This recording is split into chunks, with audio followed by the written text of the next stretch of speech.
तो शायद हमें जीवन को बहुत बड़ा नुकसान होगा। टेक्नोलॉजी का उपयोग हमारे एक्सपांशन के लिए होना चाहिए, मेरे विस्तार के लिए होना चाहिए, मेरे सामर्थ्य में बढ़ोतरी के लिए होना चाहिए। और इसके लिए टीचर्स ने भी बार बार इन विषयों की चर्चा करते रहना चाहिए, तब जाकर के होगा। अदरवाइज जैसे बच्चे खेल के मैदान में नहीं है, कभी कभी माँ बाप को लगता है पढ़ना बहुत अच्छा है, लेकिन परीक्षा के दिनों के कुछ दिन पहले बीमार हो जाता है तो माँ बाप का पसीना छूट जाता है। अरे भाई, पहले उसको किताब पढ़ाता है, कहीं खेल के मैदान में भी तो भेजना था। आप में से कभी सोचिए, मैं कभी मेरी बच्चों के साथ बातचीत करने का मेरा ये पिछले मुख्यमंत्री साहब तब से एक लगातार कार्यक्रम चल रहा है। अब रूप उसका रंग बदलता चला, लेकिन मैं करता रहता हूं। मैंने देखा है कि मैं कभी बच्चों को पूछता था कि कितने बच्चे हैं जिनका दिन में 4 बार मेहनत करने के कारण पसीना आया है शरीर पे। आप हैरान हो जाएंगे, गांव के बच्चे भी कहते थे नहीं, ऐसा तो नहीं होता है। अब ऐसी कैसी जिंदगी? हंसना खेलना खुले मैदान में, ये जीवन का हिस्सा होना चाहिए, और वो एक नई ऊर्जा देता है। और इसलिए टेक्नोलॉजी का सही उपयोग कैसे हो, मैं स्वयं टेक्नोलॉजी बहुत शक्तिशाली मानने वाला व्यक्ति हूं। मैं खुद इसका उपयोग आज भी, जो मैं दुनिया के इतने देशों के साथ और देश के लोगों से बात कर रहा हूं, उसका कारण टेक्नोलॉजी का उपयोग है। तो एक ही चीज के 2 अच्छे पहलू होते हैं, एक किसी को बहुत सीमित कर देता है तो दूसरे को बहुत विस्तृत कर देता है। आपकी ये चिंता सही है, लेकिन आप उसके साथ बैठिए, उसको कभी आप काम दीजिए। कि मैंने सुना है कि नॉर्थ ईस्ट में एक ऐसा चावल पकाते हैं, देखो बेटा टेक्नोलॉजी में जरा ढूंढ के मुझे बताओ कैसे बनता है वो चावल। तो उसको लगेगा हाँ, माँ मुझे टेक्नोलॉजी की मदद से खुद को चावल पकाने का नागालैंड की पद्धति क्या है वो सीखना चाहती है। वो टेक्नोलॉजी आप दोनों को जोड़ने का कारण बन सकती है, और उसका भी मन टेक्नोलॉजी से नई नई चीजें जानी जा सकती है, सीखी जा सकती हैं, जो जीवन में काम आ सकती है। उस पर आप धीरे धीरे धीरे उसको ले जा सकते हैं। आप कभी उसको पूछ सकते हैं कि भाई आज हमने सुना है कि स्पेस में ऐसा हुआ है, या आज हमने सुना है साइक्लोन आना है, तो तुम देखो जरा ये साइक्लोन आने की खबर कैसे देते हैं ये। तो वही बच्चा उसमें काम करेगा। आप उसको धीरे धीरे धीरे टेक्नोलॉजी के सही उपयोग की तरफ ले जाइए, और उसको लगना चाहिए कि वो बच्चा विकास की दिशा, तो गलत रास्ते पर जाने से बजाय, समय बर्बाद करने के बजाय, खुद ही एक खेलकूद के अंदर रहने के बजाय, और मैं समझता हूं जुरा प्ले स्टेशन से प्ले फील्ड में चला जाएगा वो, तो उस दिशा में हम सब प्रयास करें।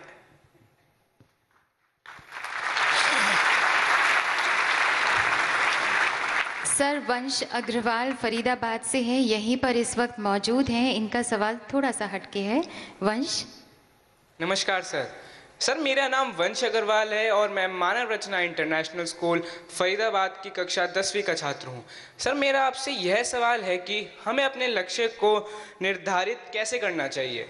हमें अपने लक्ष्य को निर्धारित करने में कंजर्वेटिव होना चाहिए या सदैव बड़ा लक्ष्य निर्धारित करना चाहिए। इसमें आपका अनुभव क्या कहता है? धन्यवाद। माननीय, इस पर हम सबको कुछ बताएं।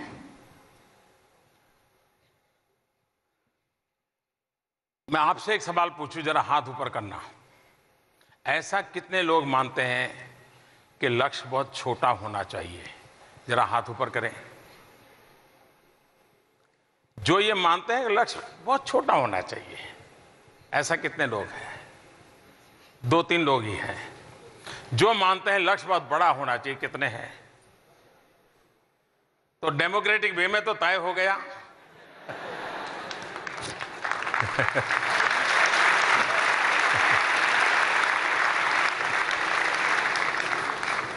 हम लोग गुजरात में बचपन से कहावत सुनते हैं, निशान चूक माफ, नहीं माफ नीचू निशान। यानी अगर निशान चूक जाते हैं तो माफ हो सकता है, लेकिन अगर निशान नीचा रखते हैं तो उसके लिए कोई माफी नहीं हो सकती।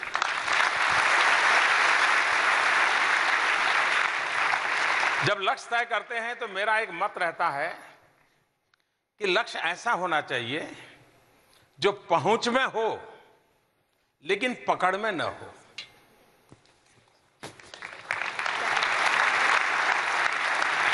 यानी लगता है भाई मान लीजिए मुझे यहां छूना है, मैं कोशिश कर रहा हूं नहीं छोड़, मेरी पकड़ में नहीं है, लेकिन 1 फुट अगर जंप लगा लूं तो मैं पकड़ सकता हूं, मतलब मेरी पहुंच में है, मेरी पकड़ में नहीं है। एक बार पहुंच वाला लक्ष्य होगा, जब पकड़ में आ जाएगा तो फिर नया लक्ष्य की प्रेरणा उसी में से पैदा होगी। और इसलिए लेकिन ऐसा भी ना हो कि हम कुछ ना करने के लिए बड़े बड़े लक्ष्य की बातें करते रहें। मैंने कुछ बच्चे ऐसे देखे हैं कि ग्रेजुएशन के बाद पूछेंगे क्या करते हो, तो मैंने देखा तो वो कहते थे सीए कर रहा हूं। तो मैं हैरान था, इतने सारे लोग सीए कर रहे हैं, क्या क्यों कर रहे हैं ऐसा?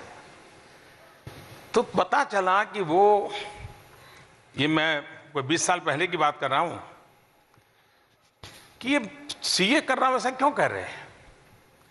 तो मैंने थोड़ा उनके परिवार इधर उधर बातें करते देखे ना, मैंने पाया कि कुछ नहीं करता हूं, ये जवाब बड़ा भारी रहता है।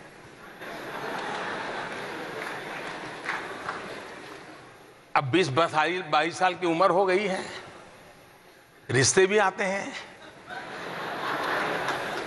तो माँ बाप क्या जवाब दें? तो वो भी आसानी से कहते बेटा सीए कर रहा है।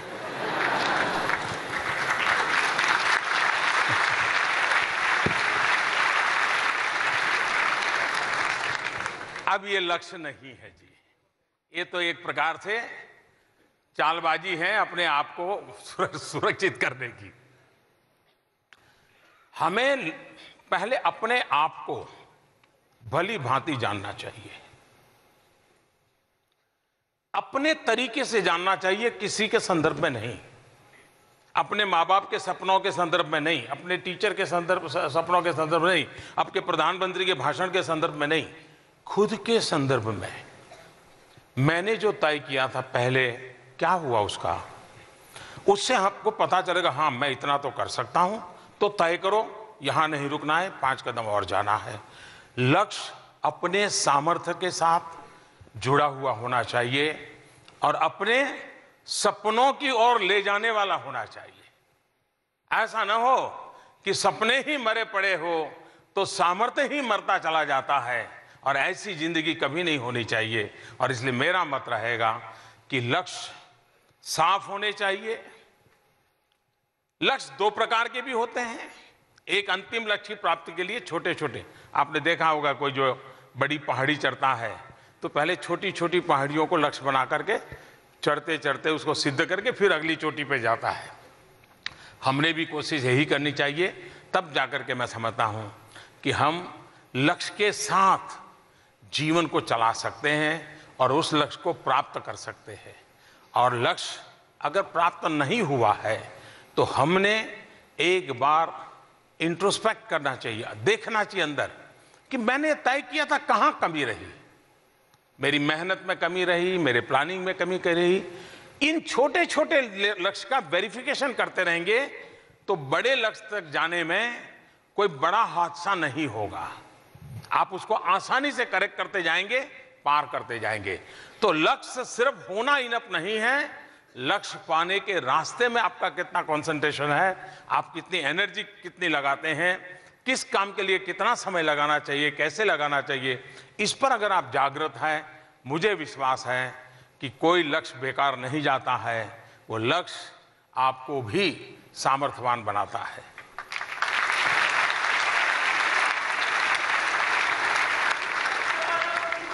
सर, तमिलनाडु से एक छात्र नरेन अपने मन की बात आपसे कहना चाहते हैं। Namaskar sir, I am Narendran from Pollachi, Tamil Nadu. Sir, your ceaseless efforts to uplift our nation inspire all of us whenever we face impediments or setbacks, whether in exams, sports or any other competitive scenarios. What motivates you, sir, to be energetic and tirelessly enthusiastic in your 17 hours hectic work schedule? As students, how can we adhere to proper time management schedule in accomplishing our goals? Thank you, sir. जब हमें exams या खेल या किसी प्रतियोगिता में असफलता मिलती है या मुश्किलें आती हैं, तो आपके द्वारा राष्ट्र को लगातार ऊंचाइयों तक ले जाने के आपके प्रयास हमें हमेशा प्रेरणा देते हैं। 17 घंटों की आपकी व्यस्त दिनचर्या में आपको ऊर्जावान बनाए रखने और बिना थकान महसूस किए उत्साहित रखने में ऐसी क्या चीज़ है जो आपको हमेशा मोटिवेट करती है? हम अपने लक्ष्य को पाने के लिए प्रॉपर टाइम मैनेजमेंट स्केड्यूल का पालन कैसे करें? माननीय, कृपया बताएं। आपने अपने परिवार में देखा होगा, आप कभी थक जाते होंगे, आप कभी बोर हो जाते होंगे, आपका मन भी करता होगा नहीं यार ये कुछ और करें, लेकिन क्या कभी सोचा है कि हमारी माँ का भी तो शरीर होता है, उसको भी कभी थकान लगती होगी, उसको भी कभी बीमारी आती होगी, उसको भी मन करता होगा चलो आज सो जाए, लेकिन वो हर पल कितनी बीमार क्यों न हो, बच्चे का स्कूल से आने का समय होगा तो हंसते हुए चेहरे के साथ दरवाजे पर खड़ी रहती है।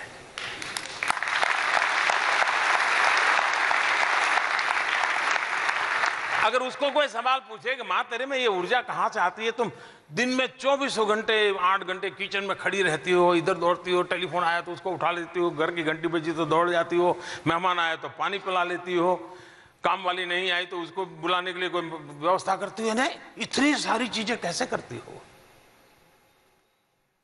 क्यों? परिवार मेरा है, सदस्य मेरे हैं। मां के मन में भाव होता है मैं नहीं करूं तो कौन करे। जब ये भाव पैदा हो जाता है अपनेपन का, तो फिर ऊर्जा अपने आप आती है, थकान कभी घर का दरवाजा नहीं देखती है। मेरे लिए भी 125 करोड़ देशवासी मेरा परिवार है, और 125 करोड़ देशवासी मेरे परिवार है, तो मैं थकान महसूस नहीं करता हूं। हर पल मैं सोचता हूं, रात को जब बिस्तर पे जाता हूं तो सुबह का सोच करके जाता हूं, दिन भर कितना किया नहीं किया बात की बात है, कल सुबह नए उत्साह से निकल पड़ूंगा, ये सोच करके बिस्तर पे जाता हूं और नए उमंग नई ऊर्जा के साथ आता हूं। जहां तक टाइम मैनेजमेंट का सवाल है, आप अगर किसी से समय मांगे और वो ये कहे कि मैं बहुत बिजी हूं, मेरे पास इन दिनों समय नहीं है, तो आप लिख के रखिए वो झूठ बोलता है। मतलब उसको समय का उपयोग आता नहीं है। ऐसा कभी नहीं हो सकता है अगर आप अपने समय के संबंध में जागरूक हो। आप में से बहुत कम लोग होंगे जिन्होंने सचमुच में अपने 24 घंटे की दिनचर्या का एटलीस्ट 1 वीक का एनालिसिस किया होगा, बहुत कम होंगे।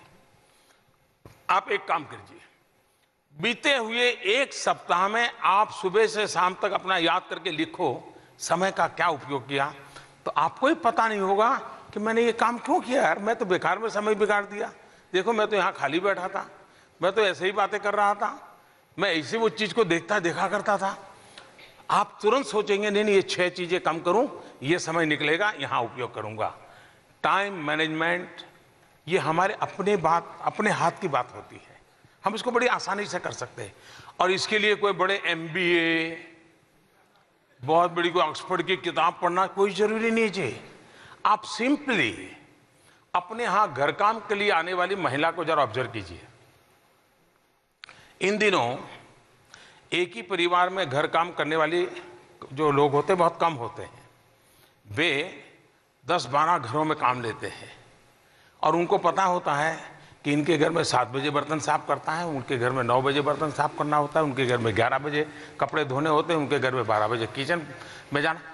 आप देखेंगे साइकिल होगी, स्कूटी होगी, ट्रैफिक का सारा हिसाब किताब होगा, लेकिन बिल्कुल टाइम मैनेजमेंट उनका परफेक्ट होगा।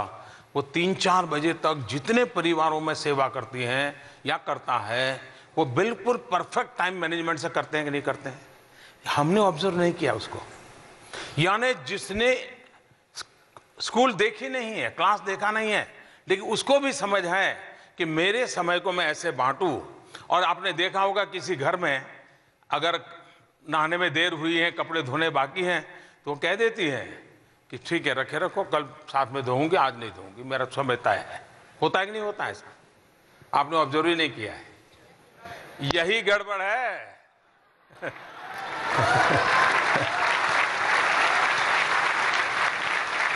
आप ऑब्जर्व कीजिए, जो सफल लोग होते हैं, जो बिल्कुल हंसते खेलते काम कर रहे हैं, उनको समय का कोई दबाव नहीं होता है। कभी ट्रेन दौड़ पकड़ने के लिए भागते नहीं है, कभी उसको लंच बॉक्स कभी भूल जाते हैं, कभी चश्मा भूल जाते हैं, कभी किताब, कुछ नहीं होता है, सब परफेक्ट चलता है। क्यों? उन्होंने अपने समय की कीमत समझी है। Time is money, time is money हम सुनते आए हैं, लेकिन उसी को सबसे ज्यादा बर्बाद करने का हमारा स्वभाव है। हम तय करें कुछ रह जाए तो रह जाए, समय बर्बाद नहीं होने दूंगा। उसी समय में से 24 घंटे मेरे पास भी है, 24 घंटे आपके पास भी है।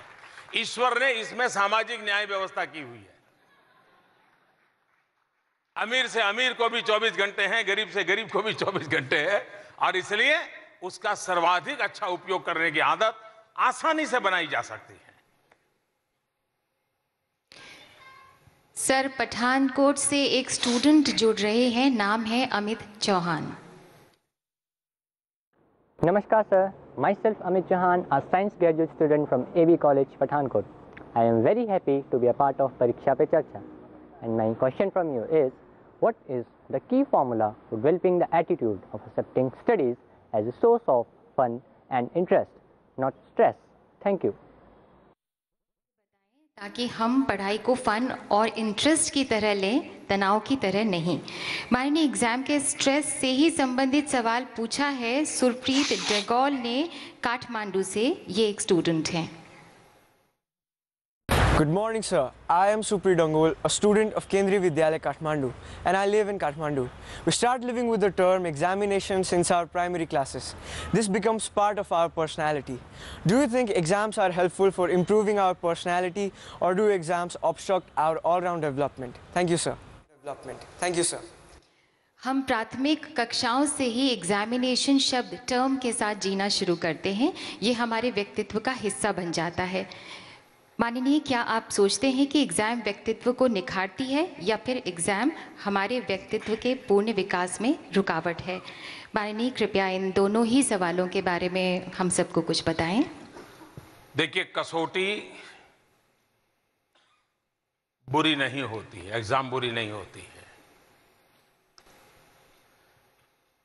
हम उसके साथ किस प्रकार से उसकी तरफ देखते हैं, हम किस प्रकार से उसके साथ डील करते हैं, उस पर डिपेंड करता है। और मेरा तो सिद्धांत है कि कसौटी कसती है, कसौटी कोसने के लिए नहीं होती है। लोग कसौटी को ही कोसते हैं। एक्चुअली अगर हम अब मान लीजिए किसी को ओलंपिक खेलने के लिए जाना है, अगर वो तहसील में खेला नहीं है, डिस्ट्रिक्ट में खेला नहीं है, स्टेट में खेला नहीं है, इंटर स्टेट नहीं खेला है, नेशनल नहीं खेला है, और वो ओलंपिक के सपने देखेगा तो कहां से होगा भाई? उसको हर पल कसौटी में कसना पड़ेगा।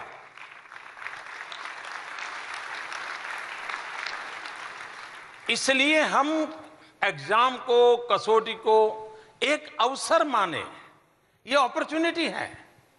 अगर हम इसको अपॉर्चुनिटी मानेंगे तो आपको इसका आनंद आएगा। और जब चुनौती होती है तो एक ईश्वर ने एक हर व्यक्ति के अंदर एक एक्स्ट्रा ऑर्डिनरी ताकत दी होती है। अब देखिए, आप नॉर्मल आवाज में कभी बात करते हैं, लेकिन भीड़ में किसी को बुलाना है तो एक ऐसी एनर्जी आपके अंदर, और इतने जोर से बोलते हैं जैसे आर्मी का कोई अफसर की भी आवाज न निकले, इतनी बड़ी आवाज निकलती है आपकी। भले एक पल के लिए निकलेगी, लेकिन ऊर्जा अंदर पड़ी हुई है। एक समय था, अपॉर्चुनिटी आई, आपकी ऊर्जा बाहर आई। आपके अंदर बहुत कुछ पड़ा होता है। आपने ऑब्जर्व करना चाहिए कि इस कसौटी के समय मेरी वो कौन सी क्षमता जो उभर करके आई। कभी कभी तो आपने भी देखा होगा, ऐसी चीजें आपके मन में से आती होगी, ऐसे विचार आते होंगे, दोस्तों के साथ बातचीत में ऐसा वाक्य निकलता होगा जो कभी आपने भी सोचा नहीं होगा।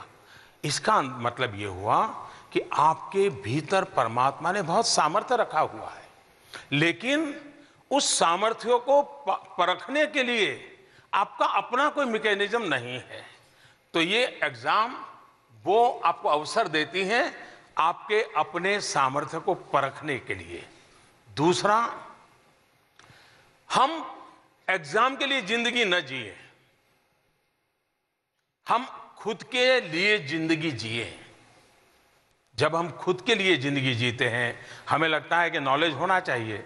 अगर नॉलेज एक्वायर करना शुरू करें तो आप देख लीजिए, मार्क्स अपने आप फॉलो करेंगे, आपका पीछा करते हुए करते आपके दरवाजे आप पे खड़े रहेंगे। लेकिन गलती हम करते हैं, हम मार्क्स के पीछे भागते हैं, जिंदगी पीछे छूट जाती है। हम जिंदगी से जुड़ते चले, नॉलेज एक्वायर करते चले, मार्क्स अपने आप पीछे आपके दौड़ करके आएंगे, मार्क्स खुद आपको गले लगाने के लिए आपके पीछे दौड़ेंगे। और इसलिए इसको देखने का तरीका ये अगर आपका साफ सुथरा होगा तो मुझे विश्वास है कि एग्जाम कभी भी बोझ नहीं लगेगी। सचमुच मैं तो एग्जाम को एक उत्सव के रूप में, एक अवसर आया है, चलो वाह मजा आया गया, खेत देखता हूं क्या करता हूं, ये मूड चाहिए।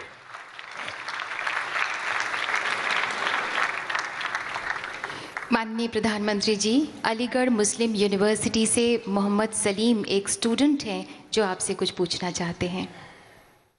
नमस्कार सर, मेरा नाम मोहम्मद सलीम है। मैं अलीगढ़ मुस्लिम विश्वविद्यालय में BA LLB प्रथम वर्ष का छात्र हूँ। मैं सोचता हूँ 12वीं कक्षा पास करने के बाद छात्रों के मन में सबसे बड़ा प्रश्न यह होता है कि कैरियर का चुनाव कैसे करें। उसी प्रकार 10वीं कक्षा पास करने के बाद छात्रों के मन में ये प्रश्न उठता है कि कौन सी स्ट्रीम का चुनाव करें।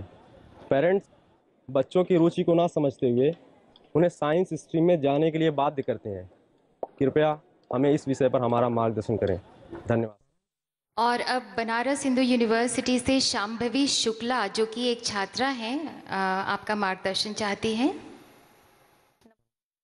नमस्कार sir, this is Shambhavi Shukla, student of BA third year, Vasanta College, Rajghat, BHU, Varanasi. So my question is, it is the time for the preparations of my master's entrance exam. So sir, please guide me for acquiring better job and career opportunities. Thank you very much sir.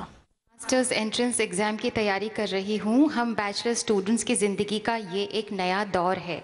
बेहतर नौकरी तथा course को पाने में आने वाली चुनौतियों के बारे में कृपया हमारा मार्गदर्शन करें। प्रधानमंत्री जी, मेरा आपसे ये सवाल है कि जैसे हर बच्चे का एप्टीट्यूड अलग अलग होता है। कुछ लोग लिख सकते हैं, कुछ लोग गाना गा सकते हैं, कुछ लोग डांस कर सकते हैं, पर ज़रूरी नहीं है कि वो लोग मैथ्स कर सके, साइंस कर सके, जो हमारे देश में बहुत बड़ी बात मानी जाती है मैथ्स और साइंस करना। तो हम अपने माँ बाप को ये कैसे समझाएं कि अगर हम नहीं कर सकते हैं मैथ्स या साइंस तो हम किसी और चीज़ में बहुत अच्छे हैं, और ये कोई ऐसा बहुत बड़ा बात नहीं है कि हम किसी एक चीज़ में अच्छे ना हों। तो हम अपने माँ बाप को ये कैसे समझाएं कि अगर हम नहीं कर सकते हैं मैथ्स या साइंस तो हम किसी और चीज़ में बहुत अच्छे हैं, और ये कोई ऐसा बहुत बड़ा बात नहीं है कि हम किसी एक चीज़ में अच्छे ना हों। माननीय, कृपया इस बारे में हम सबको प्रेरणा दें। आपकी चिंता बहुत स्वाभाविक है कि बच्चों को प्रॉपर गाइडेंस नहीं मिलता है। ऐसे समय एक सही मार्गदर्शन मिलना चाहिए, वो नहीं मिलता है। लोग अपने अपने अनुभव की बातें बताते रहते हैं। माँ एक सुझाव देगी तो पिताजी दूसरा सुझाव देंगे, तो अंकल तीसरा सुझाव देंगे, तो मोहल्ले के दोस्त और चौथा सुझाव देंगे, और हम कंफ्यूज हो जाते हैं। ये कंफ्यूज होने के पीछे एक कारण ये है, हमें अपने विषय में पता है क्या,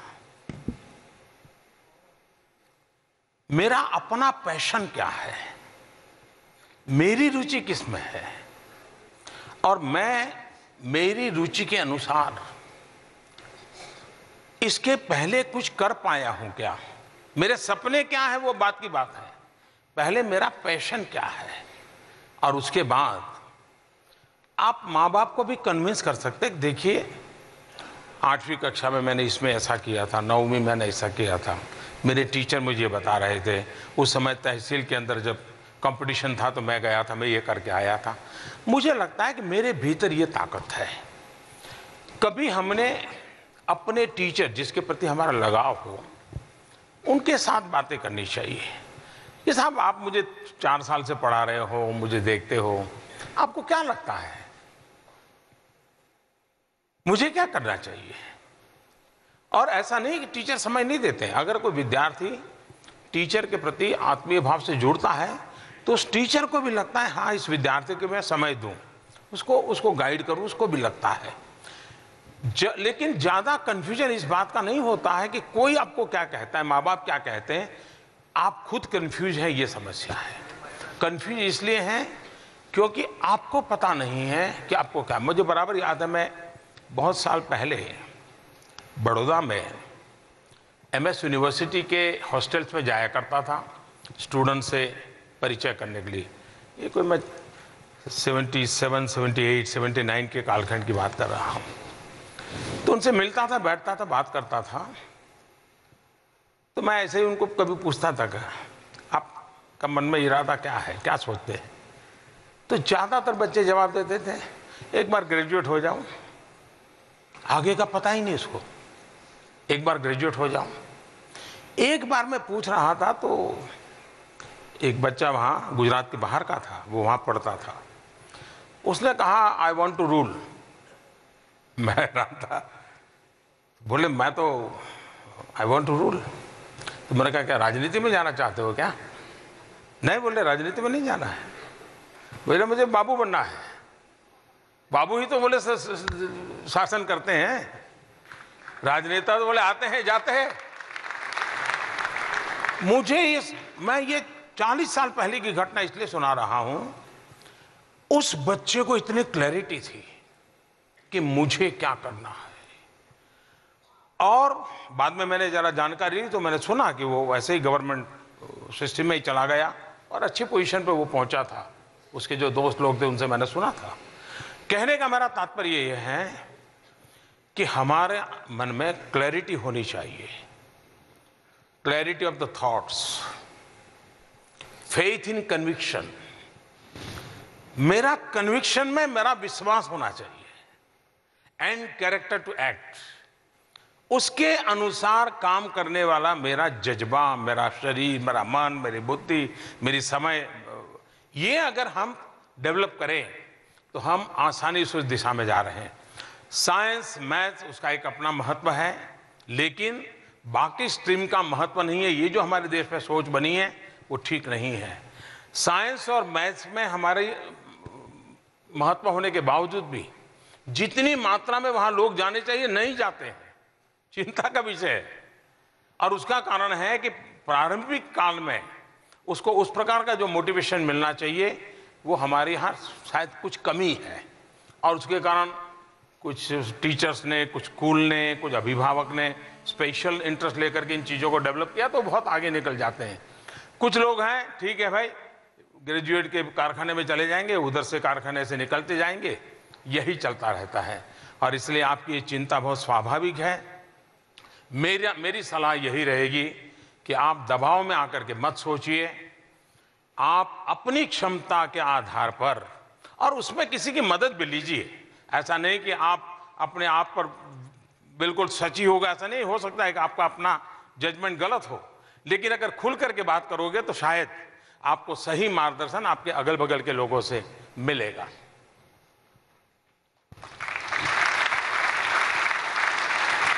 सर, मॉस्को से एक स्टूडेंट हैं जो अपने मन की बात आपसे कहना चाहती हैं। नाम है जेनिथ, आइए देखते हैं। Good morning, sir. My name is Jenny Jacinta Areng of class 9 from Kendriya Vidyalaya, Moscow. You had given many suggestions to our parents last year. This resulted in the change of attitude of my parents, and now I've been interacting with them about my tensions of examination, fear of failure, etc. Their smile with a statement, "You can do it," makes me much more motivated. I'm really very thankful to you, sir. पिछले साल आपने हमारे parents को बहुत अच्छी सलाह दी थी। इसका नतीजा ये हुआ कि उनका नज़रिया ही बदल गया। अब मैं अपने पेरेंट्स से मेरी एग्ज़ाम तथा असफलता का डर, इन सब के बारे में बातचीत करती हूँ। उनका मुस्कुरा के ये कहना यू कैन डू इट, यानी तुम कर सकती हो, मुझे और भी ज़्यादा प्रेरणा से भर देता है। इसके लिए आपका बहुत बहुत धन्यवाद। माननीय, इस विषय में कुछ कहें। आपने क्रेडिट मुझे दे दी, दरअसल क्रेडिट आपके माँ बाप को जाती है, क्योंकि उन्होंने सही बात को पकड़ा और पकड़ने के बाद अपनी पुरानी जो भी हैबिट थी या ईगो था उसको छोड़ करके नए तरीके से उन्होंने सोचने का विचार किया। ये बात साफ है कि अभिभावकों का सकारात्मक रवैया बच्चे की जिंदगी की एक बहुत बड़ी ताकत बन जाता है। टीचर्स का भी आपने देखा होगा, कुछ टीचर्स ऐसे होते हैं कि जो 3-4 बच्चों के पीछे उनका लगाव होता है। वो सवाल पूछेंगे तो उसके बात करेंगे, कोई आया सवाल पूछना है तो वो हाथ उठाता है तो उसी को कहेंगे अच्छा बोलो। उनको प्यारा लगता है, उनको लगता है वो तुरंत ठीक कर लेता है, और उसके कारण क्लास के बाकी बच्चों के मन में उस टीचर के प्रति भी एक अभाव पैदा होना शुरू हो जाता है। एक जो सम्यक दृष्टि का अभाव होता है उसका परिणाम होता है। उसी प्रकार से माँ बाप भी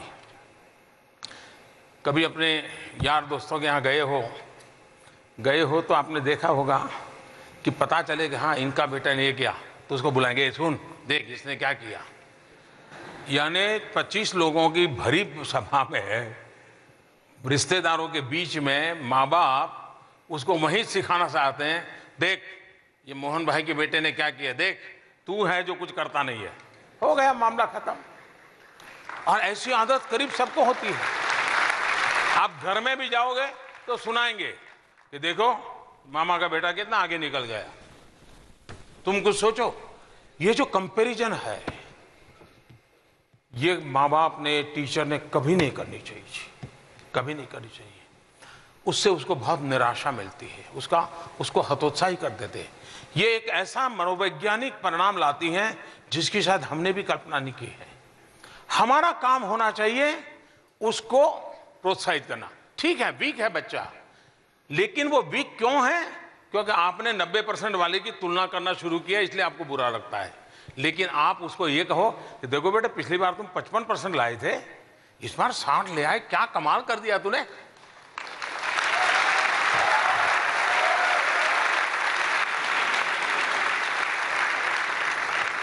बेटा तुमने मेरा नाम रोशन कर दिया। 55 से 60 की जो खुशी है वो उसको 60 से 90 ले जाने की ताकत दे सकती है।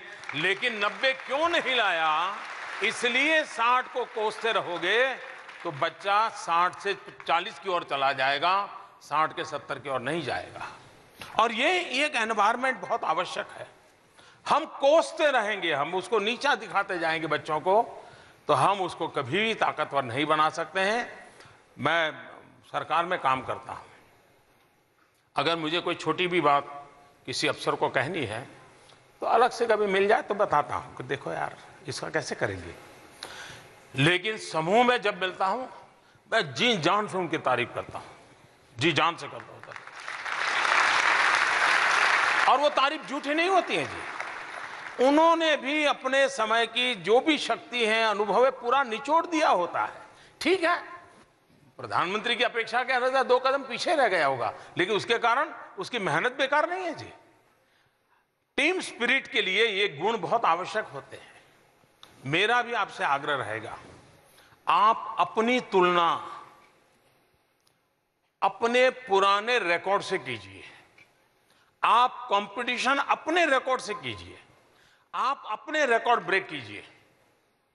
आप अगर खुद के रिकॉर्ड ब्रेक करेंगे तो आपको कभी भी निराशा की गर्त में डूबने का मौका नहीं आएगा।